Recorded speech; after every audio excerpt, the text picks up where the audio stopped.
महाराज कालिदास जी जो थे राजा भोज के दरबार में आए,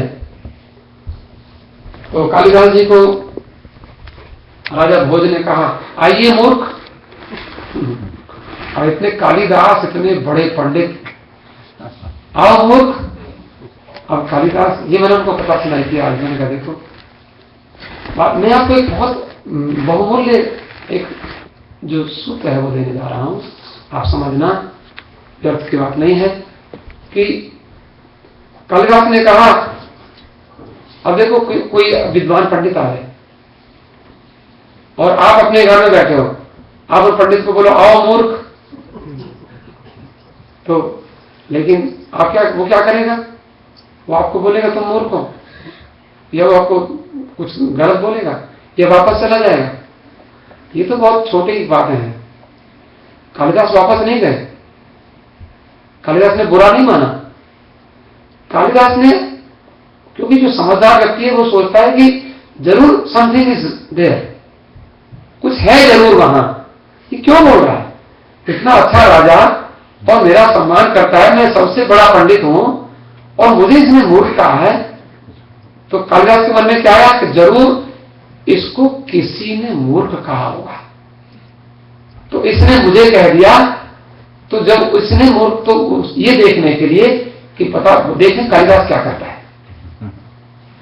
कि आपको कोई कुछ कहे तो आप क्या करते हो, तो देखने के लिए बड़े लोग क्या करते हैं। गीता में भगवान ने कहा, यदि दासरते श्रेष्ठ तत्तदेवे तरोजन स प्रमाणम कुरुते लोक सदन वर्तते। जो बड़े लोग आचरण करते हैं वो आचरण हमको भी करना चाहिए, उनसे सीखना चाहिए। तो कालिदास ने कहा कि महाराज मूर्ख के तो 5 लक्षण होते हैं और मेरे में तो 5 में से एक भी नहीं है। क्या बोला? खादन न गच्छामि, हसन न जल्पे, गतम न शोचामि, कृतम न मन्ये, द्वाभ्याम तृतीयो न भवामि राजन, किं कारणम भोज भवामि मूर्ख। अरे भोज राजा, मूर्ख होता है वो जो चलते चलते खाता है, नंबर 1। नंबर 2, मूर्ख होता है वो जो बात करते करते हंसता है। अरे तो हंस लो या बात कर लो। नंबर 2, आप बुरा नहीं मानना, आपके लिए नहीं कह रहे। और मूर्ख होता है कौन? मूर्ख होता है, सबसे समझने की बात, मूर्ख होता है वो जो बीते गड़े हुए मुर्दे को खाता रहता है। तुमने पिछले महीने मुझे ऐसा क्यों बोला था, इधर मैं तुमसे लड़ने वाला हूं। अरे छोड़ो, छोड़े कैसे? वो छोड़े, ये जो बात छोड़े कैसे? अरे राम, अभी जो बीत गया, भगवान एक और मौका देंगे। अभी तो न्यू ईयर आया, फिर अभी होली आएगी। होली भगवान कहते हैं कि होली सो होली, अब छोड़ दो। जो 2013 में जो हो गई, आगे बढ़ना है, उस बात को पकड़ के बैठना नहीं है। जो बैड थिंग्स हो गई हैं, जो कटु अनुभव हो गए हैं, वो कहते हैं एक आदमी को जब तक आप क्षमा नहीं कर दोगे, वो आपके मन में बिना किराया दिए और घर करके बैठ जाएगा। उसको माफ कर दोगे तो वो चला जाएगा आपके मन से, लेकिन माफ नहीं करोगे जब तक, तब तक वो आपके घर में बिना भाड़ा दिए और बैठा ही रहेगा, मकान बना देगा अपना। फिर आप भगवान की चर्चा जोड़ के आओगे मंदिर में और चर्चा, तुरंत मौका मिलेगा उसी की चर्चा करो। आप लोग नहीं करते, आप लोग अच्छे, लेकिन आपके मन में कोई जब तक दूसरा बैठा है तब तक आप अनन्य नहीं है, और जब तक आप अनन्य नहीं है तब तक आप आगे बढ़ नहीं सकते। ये सिद्धांत है। आगे नहीं है, अनन्य हो गए तो हम आगे बढ़े। हनुमान जी अनन्य बने तो आगे बढ़े, किस्किंदा का। हनुमान जी को अनन्य भाव सिखाया राम जी ने, आगे बढ़े। एक अनन्य भक्त की एक छोटी सी कहानी जरा सा कह करके मैं आपको चाहता हूं उपदेश देना। तो ये बात तो 5 बताई थी, जो फिर हम कभी चर्चा कर लेंगे, लेकिन उनमें बीती बात को सोचना मूर्ख का लक्षण, और जो किसी का भला कर दो और रोज उसके सामने तो सुन, हमने तुम्हारा भला किया था, हमने तुम्हारा ये समस्या सॉल्व की थी, ये भी मूर्ख का लक्षण, चौथा। और 5वां है, जब 2 लोग आपस में बात कर रहे हो तो वेट करो। बीच में तीसरे मत बनो। और हुआ यही था। आपको मालूम है राजा भोज को किसने मूर्ख कहा था? उसकी घरवाली ने। क्यों कहा था? वो बहुत जरूरी किसी अपनी फ्रेंड से बात कर रही थी और बीच में वो अपनी टांग अड़ा रहे थे। महाराज भोज, कई बार होता है ना, कई लोग होते हैं कि कोई बात करा बीच में, जब एक बार हो गया चलो कोई जरूरी बात हुई तो चलो ठीक है, कोई बहुत इंपॉर्टेंट बात है, कोई ऐसी है कि जिससे कोई आप बहुत आवश्यक, वो तो उसको तो मान लें, लेकिन वो बीच में बोले, वो बीच में बोलने पड़े, वो फिर बात करे फिर बीच में बोल पड़े। तो रानी बोली मूर्ख। वो उसने तुरंत कालिदास को जाके कहा तो पता चला गया। तो भोज को मालूम नहीं पड़ा था कि मेरी घरवाली ने मुझे मूर्ख क्यों कहा। तो मालूम पड़ गया कि वो इसलिए मूर्ख कहा, इसलिए मूर्ख कहा क्योंकि मैं दो के बीच में तीसरा बना। तो कालिदास तो हमारे, जरा एक अन्य भक्त की बात सुनिए। मिर्जापुर एक स्थान है काशी के पास, मिर्जापुर, आपने नाम सुना होगा। कई मिर्जापुर से लोग फिजी चले गए थे 200 साल पहले। मिर्जापुर में गणेशगंज मोहल्ला है और वहां एक पंडित जी रहते थे जो रामायण की कथा कहते थे। कथा उनकी यही थी, लेकिन उन्होंने किस्कंधा कांड का ये राम का उपदेश जो हनुमान जी को मिला था, सो अन्य जाके असी मति नटरे हनुमंत, मैं सेवक सचराचर रूप स्वामी भक्त। मैं आपको ये जो बात मैंने कही भूलने वाली बात कि छोड़ दो, उसको माफ कर दो, जो कल तक जो कुछ जिससे गलती हुई है उसको जीवन में हमें माफ करना पड़ेगा, हमें आगे बढ़ना है, हम उसके साथ ही लगे नहीं रहना है, हमें उससे मिलना, उससे बदला लेना इस कीमती शरीर का उद्देश्य नहीं है। इस कीमती शरीर का उद्देश्य भगवान को पाना है। तो हम उसके चक्कर में काहे वो अपना समय बर्बाद करें। सांसें तो फिर हमारी उस चक्कर में सांस बर्बाद हो जाएंगे, फिर तो सांस जीवन तो चला गया। भगवान कहेंगे बस खत्म, अब इधर आओ, फिर हमारी जीवन चेक होगा, हमारी जीवन रूपी जो बुक है उसमें क्या क्या लिखा, क्या क्या किया। इसलिए स्टॉप राइटिंग, बैठ, जो हमारे जीवन में जो कुछ भी चल रहा है उल्टा पुल्टा। तो क्या किया इन्होंने अनन्य भाव को, मैं अगर कोई दूसरा देखता हूं तो मैं सेवक सचराचर रूप स्वामी भगवान। हनुमान जी यही सोचते हैं। आप आपका काम क्यों करते हैं हनुमान जी? हनुमान जी जो रोड चढ़ाने से खुश होकर आपके क्यों संकट निराकरण करते हैं? क्योंकि आपको आपके भीतर वो भगवान को देखते हैं। हनुमान जी ने यही तो कहा हमने, मैं सेवक सचराचर, सचराचर माने जितने जड़ चेतन संसार है, इस संसार में मैं ही हूं और तुम किसी की सेवा नहीं कर रहे हो, मेरी ही सेवा कर रहे हो। हनुमान जी खुश हो गए। नहीं तो साकेत जा रहे थे, उनको रोक लेते, रुक जाओ, बोले नहीं मैं जाऊंगा हनुमान, मुझे भी लेते रहो, बोले तुम्हें यही प्लीज स्टे हियर, तुम रहो यही। बोले फिर मैं, बोले तुम सेवा करो मेरी, बोले मैं कहा, तुम कहां हो? बोले मैं सारे संसार में हूं, मैं सेवक सचराचर। ये साधारण बात नहीं है। केवल इसी मंत्र को अगर हम नई साल में पकड़ लें 2014 में, तो मैं कहता हूं कि मुझे लगता है जरूर हम अपने जीवन के लक्ष्य को पा सकते हैं। मेरा ऐसा अनुभव है। तो क्या कहते हैं, उनका नाम था श्री राम गुलाम द्विवेदी। द्विवेदी पंडित जी थे, 2 वेद उन्होंने पढ़े, ऋग्वेद यजुर्वेद। इन्होंने क्या किया, हनुमान जी के हनुमान चालीसा पढ़ना, मंगलवार नहीं प्रतिदिन कम से कम 108 हनुमान चालीसा रोज पढ़ के सुबह से शाम तक, कम से कम 108, सुबह से शाम तक 108 पूरे कर लें। गाड़ी चला रहे कोई बात नहीं, याद तो हो ही गया जय हमारे ज्ञान सागर जाकर अपना।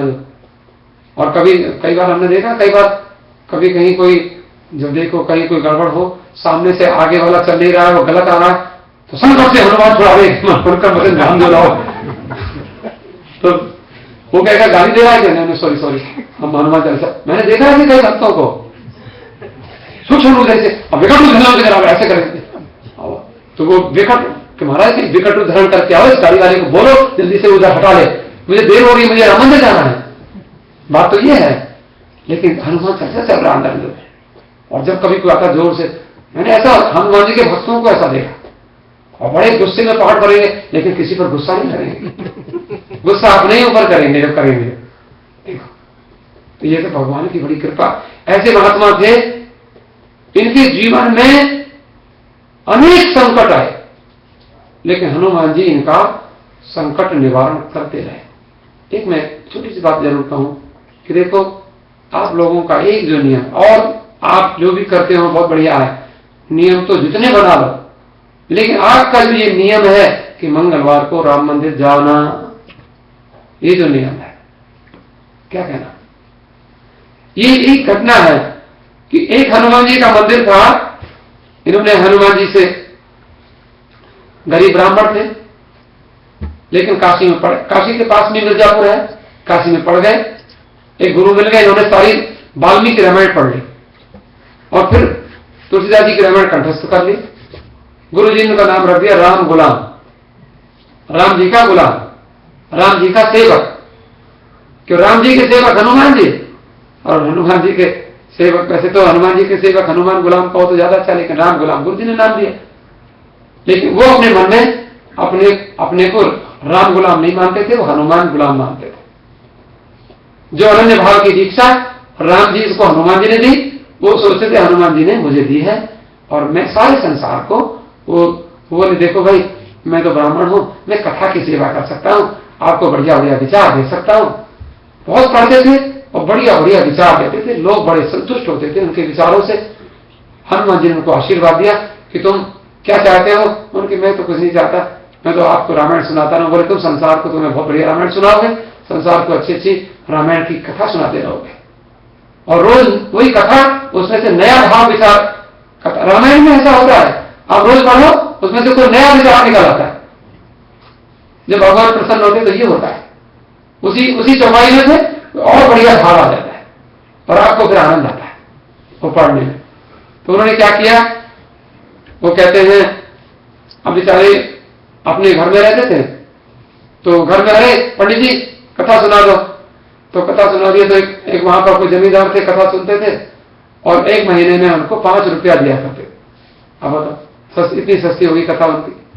वहां से सोचा चलो काशी चलते हैं। काशी में आए तो काशी में किसी मंदिर में उनको मिल गई नौकरी, 30 रुपया महीना मिलने लग गया, वो बहुत अच्छा हुआ।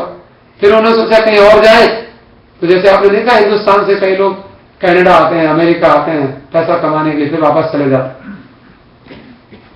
तो कहते हैं महाराज वो फिर कहीं विदेश गए, विदेश माने कहीं विदेश, कोई विदेश की बात नहीं, उन्होंने लिखा, कहते हैं बारे ते विदेश बस्यो, देख दशा देश दस्यो, पेट भर दे के काज कहो जस राम को, तऊ न गुलाम राम सकल विलोक करी, हाथ हनुमान मोसो दूसरे निकाम को। समझ में नहीं आया होगा, थोड़ी सी कठिन भाषा है। इसका मतलब क्या है? वही अनन्य भाव। कहते हैं मैं दुनिया को रिझाना नहीं चाहता हूं, मैं कोई काम करना नहीं चाहता हूं, लेकिन खाऊंगा क्या? भिक्षा मांगूंगा तो देगा नहीं, तो मैं उस पेट भरने के लिए मुझे विदेश जाना पड़ा। मैंने विदेश माने कोई दूसरी जगह जाना पड़ा। हम सब लोग ऐसे क्यों करते हैं भाई? जॉब करते हैं, क्यों करते हैं? अगर पेट नहीं होता तो शायद कोई जॉब नहीं करता। छोड़ो, क्या करना है हमको, बच्चे अपने आप देखेंगे, हमारा तो पेट है नहीं, लेकिन पेट है, भूख लग रही है, तो क्या करें? तो हनुमान जी से कहते भगवान या तो हमारा पेट हटा लो या तो फिर हमें जॉब दे दो, कोई बुरी बात तो नहीं है। तो कहते हैं पेट भरने के लिए मुझे विदेश जाना पड़ा, और महाराज मैं आपकी ही कथा करना चाहता हूं। मुझे मन लगता है, मन करता है रामायण पढ़ता रहूं, हनुमान चालीसा पढ़ता रहूं, सारे दिन पढ़ता रहूं। ऐसी उनका स्वभाव हो गया। जैसे मौका मिले हनुमान चालीसा शुरू, जैसे मौका मिले, हम लोगों को जैसे मौका मिलता है हम टॉन्ट करना शुरू करें दूसरे लोग को। आप नहीं करते? कई लोग करते हैं और बात में मन लगाते, जैसे मौका मिले फालतू बात करना शुरू। लेकिन जैसे इनको जैसे मौका मिले अनन्य भाव, क्योंकि हमारे तो वही है, हमको कहां शरण है? बजरंग बाण, हनुमान चालीसा, हनुमान बाहु, हनुमान अष्टक पढ़ते हैं। तो क्या हुआ, एक नियम बनाया कि मंगलवार नहीं, रोज आना गंगा जी पार करेंगे। मिर्जापुर में गंगा जी पार करेंगे और गंगा जी के किनारे, क्योंकि लोग क्या करते हैं, इस पार में लोग बस्ती होती है, दूसरी पार मंदिर बना देते, मैंने ऐसा बना दे, तो जिसमें जो कम ज्यादा मंदिर में ज्यादा गंदगी ना हो, स्वच्छता में, जहाँ खेत है जहाँ सब वहां मंदिर रहता है, सब लोग वहां जाते हैं, वहां पास पास घर नहीं, मंदिर के आसपास घर नहीं होते, ऐसा मंदिर था। अब एक दिन क्या हुआ, रोज का नियम, एक दिन क्या हुआ, हनुमान चालीसा पढ़ते पढ़ते, पाठ करते करते ये भूल गए मंदिर जाना। अब आज मंदिर गए ही नहीं, और अपना बड़े आराम से हनुमान चालीसा जपते थे, नींद आ गई, सो गए। तो इनको रात को अचानक फिर आंख खुली, आंख को इनको याद आया, क्या मंदिर गया?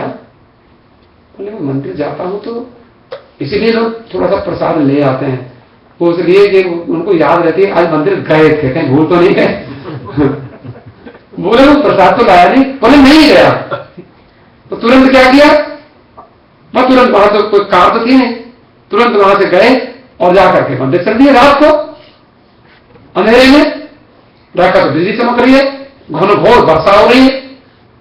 उन्होंने कहा हनुमान जी कुछ भी हो मंदिर तो जरूर जाऊंगा, मेरा तो जन्म का नियम है, बचपन से ऐसा नियम कभी चला नहीं आज तक मंदिर जाना। हनुमान जी आज कृपा करो, आज तो मंदिर नहीं छूटना चाहिए। लेकिन क्या हुआ, इनको लगा, लेकिन वहां पर बरसात का मौसम और बड़ी गंगा जी बहुत बढ़ गई, जल और भी ज्यादा बढ़ गया, अब बिजली चमक रही है, तूफान हवा चल रही है।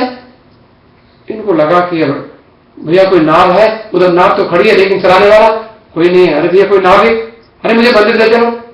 एक महात्मा बोले कि रात में तुम्हें कौन मंदिर ले जाएगा? अरे तुम्हें पता है कितने बज रहे हैं? बोले मंदिर तो मैं जाऊंगा। कैसे जाओगे? बोले कोई बात नहीं, तैर के चला जाऊंगा। और गंगा जी में कूद गए।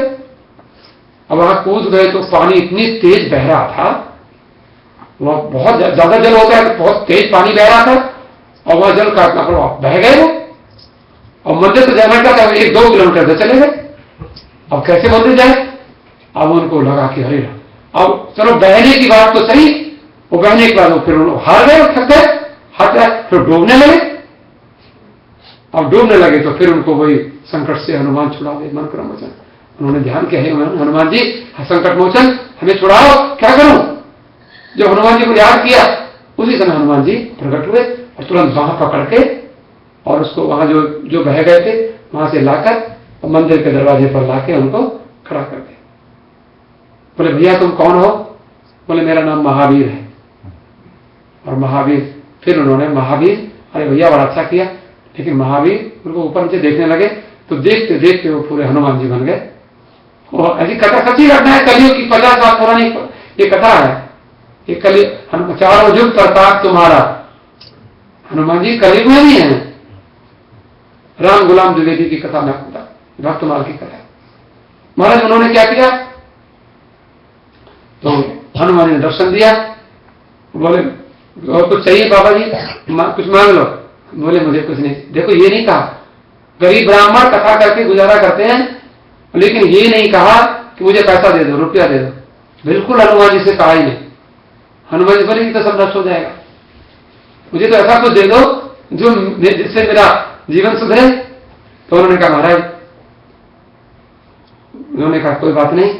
दर्शन हुआ और हनुमान जी ने इनके ऊपर कृपा की। तो मैं आपको बता रहा था कि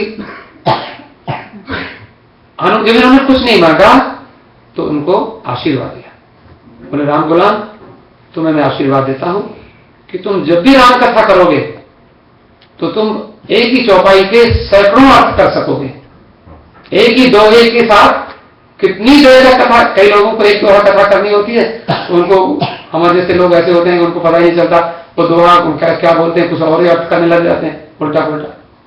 लेकिन हनुमान जी की कृपा के बिना कोई राम जी की कथा कर नहीं सकता।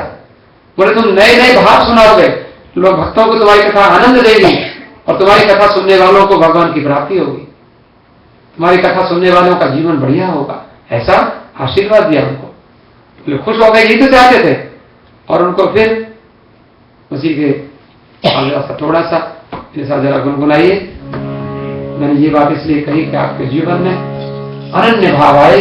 संसार में कोई दूसरा नहीं है, सब रूपों में हमारे भगवान राम हैं। हमें सबकी सेवा करने की। हनुमान जी को इतनी ताकत है कि वो दूसरों की सेवा करते हैं। हम सेवा जब करते हैं, सेवा करने वाले बीमार नहीं पड़ते कभी। जो दूसरों की माता की मालिश करते हैं, उनका हाथ इतने मजबूत हो जाते हैं कि उनको मालिश नहीं करानी पड़ती अपनी, इतना उनको जिम जाना नहीं पड़ता है। हम जिम जाएंगे तो मम्मी की मालिश कौन करेगा, और वो जिम मालिश करने से जिम हो जाता है। ऐसे हमने देखे बात सुनो, आप जरा देखा क्या कहना। जय बजरंगी जय हनुमान, जय बजरंगी जय हनुमान, जय बजरंगी जय हनुमान, जय बजरंगी जय हनुमान, जय बजरंगी जय हनुमान, जय बजरंगी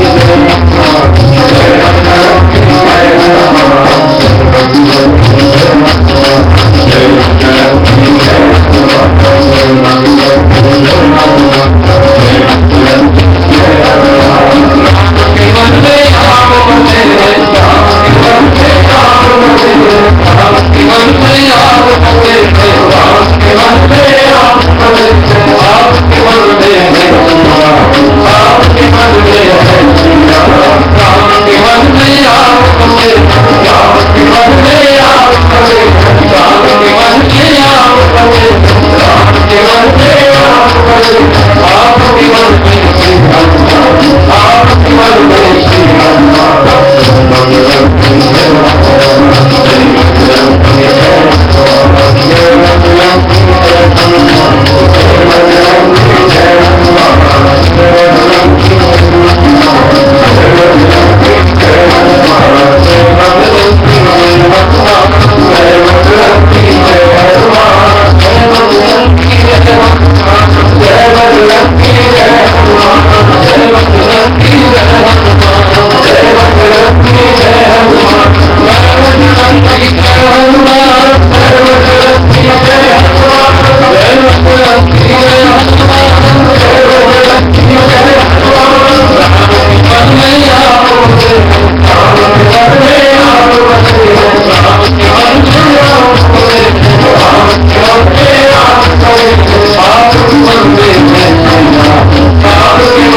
हनुमान, जय बजरंगी जय हनुमान, जय बजरंगी जय समय तो हो गया, लेकिन मैंने आज एक नया गीत लिखा था, बिल्कुल आज एकदम ताजा अभी लिख के लाया।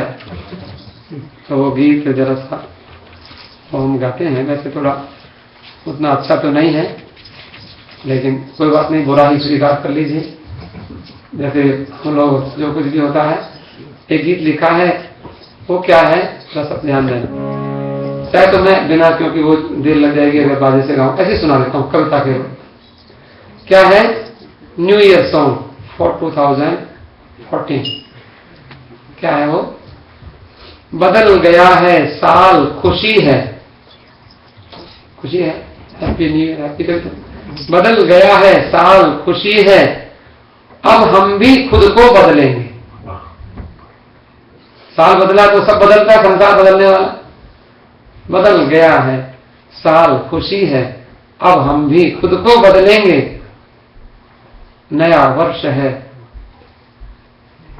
नया वर्ष है और नया सवेरा होने वाला है। 2-4 घंटे हैं, अभी तो 2-4 घंटे भी नहीं, 3 घंटे बाद सवेरा ही हो जाएगा। सवेरे का 12:05, 12:01। तो नया वर्ष है, नया सवेरा, रोज नया कुछ किया करेंगे। बदल गया है साल, खुशी है, अब हम भी खुद को बदलेंगे। क्या किया करेंगे? एक विचार है मेरे, आप जरा ध्यान दे देना। आपको अच्छा लगे वो ले लेना, अच्छा नहीं लगे हमें वापस कर। क्या करेंगे? नए विचार। ताजा सब्जी फल खाएंगे, जूस फलों का पिया करेंगे। अब जो कर सके ठीक है, नहीं तो कोई बात नहीं। ताजा सब्जी फल खाएंगे, जूस फलों का पिया करेंगे, दाल भात रोटी खाएंगे, योग साधना किया करेंगे, ज्ञान भक्ति वैराग्य से अपने मन को पावन किया करेंगे। नया वर्ष है, बदल गया है, साल खुशी है, अब हम भी खुद को बदलेंगे। पिज्जा, बर्गर, मछली, सिगरेट बिना भी अब जीकर देखेंगे। 1 साल का व्रत करेंगे कम से कम 2014। आपकी बात नहीं करें, कई लोग कर सके तो क्या कोशिश। 1 साल नहीं कर सके तो 6 महीना कर ले, 3 महीना कर ले, 2 महीना, 1 महीना, जो हो सके। 2014 में क्या पिज्जा, बर्गर, मछली, सिगरेट बिना भी अब जीकर देखेंगे। कोल्ड ड्रिंक, शराब, मांस, तंबाकू ना छूकर देखेंगे। सरल सात्विक जीवन जीकर राम नाम रस पिया करेंगे। बदल गया है, साल खुशी है, अब हम भी खुद को बदलेंगे। और क्या 14 में 14 लोगों के विजय की शक्ति जुटा पाएंगे। 14 लोग है ना, भू भुव स्व मह जन तप सत्यम अतल वितल सुतल तलातल रसातल महातल पाताल। 14 लोगों के स्वामी है भगवान श्री राम।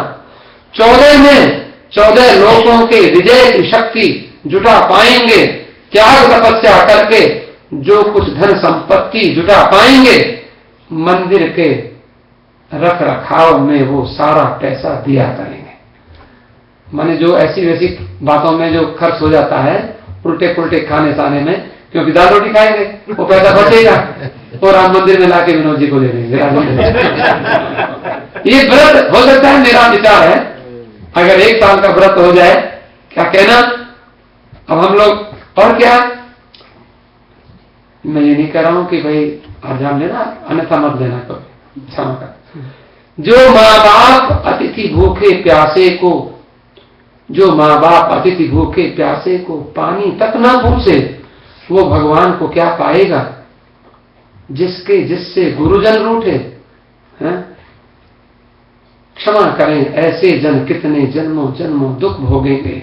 बदल गया है, साल खुशी है, अब हम भी खुद को बदलेंगे। खुशी के संग एक चिंता भी है।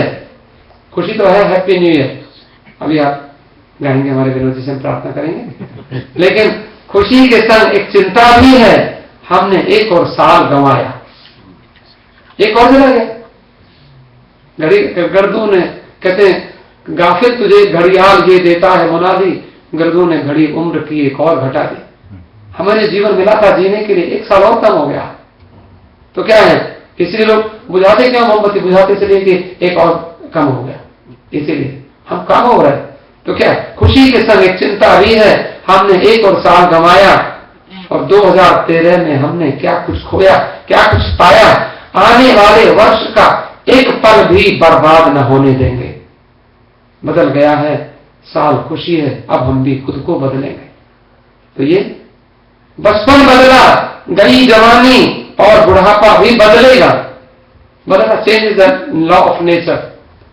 पतझड़ में ईसाई कैलेंडर और बसंत में अपना बदलेगा। देखो, ये ईसाई कैलेंडर जो बदलता है पतझड़ में बदलता है, और हमारा रामनवमी बदलता है, बसंत में बदलता है। जब नए नए फूल खिलते हैं, ध्यान देना, समझ करना, हम कैलेंडर में बैठे हैं, लेकिन प्रकृति बता रही है। हम लोग नए साल को भूल जाते हैं चैत्र के महीने में, लेकिन दो कहते हैं बचपन पतझड़ में ईसाई कैलेंडर और बसंत में अपना बदलेगा। हमारा बदलेगा, बसंत ऋतु में बदलता है, नए नए फूल खिलते हैं, चारों रामनवमी मनाते, उत्सव बदलता है हमारा। लेकिन क्या है, मैं वो हूं जो कभी ना बदला, तब तो मसीह जप किया करेंगे। तब तो मसीह है आत्मा में, सो हम, मैं आत्मा हूं, I am not this gross body, मैं शरीर नहीं हूं, ये मैं सोचना है। तो मैं शरीर भी अंतिम शब्द है, अंतिम पंक्तियां, मैं शरीर बीमार या छोटा, दुर्बल, दुखी, गरीब नहीं हूं, ईश्वर अंश जीव अविनाशी। मैं ईश्वर का अंश आत्मा, अजर अमर और अविनाशी हूं। सत्य यही, सत्संग में आकर आत्मज्ञान रस पिया करेंगे। बस, धन्यवाद। यही मेरी कविता थी जो मैंने आपको सुनाई।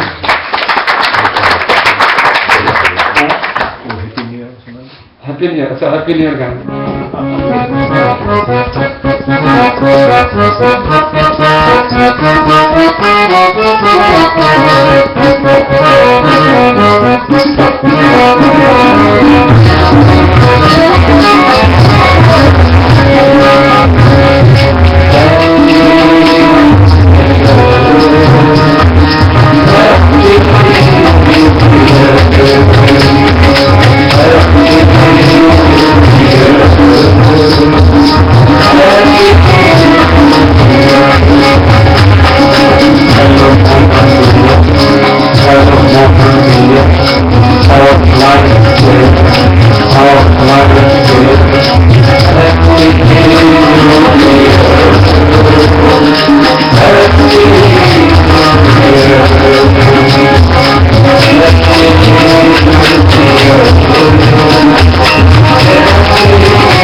हमको भी सिखा दिया है हमको भी सिखा दिया है झुकने लगे गाड़ी तो उठने लगे गाड़ी तो और रहता के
Happy New Year.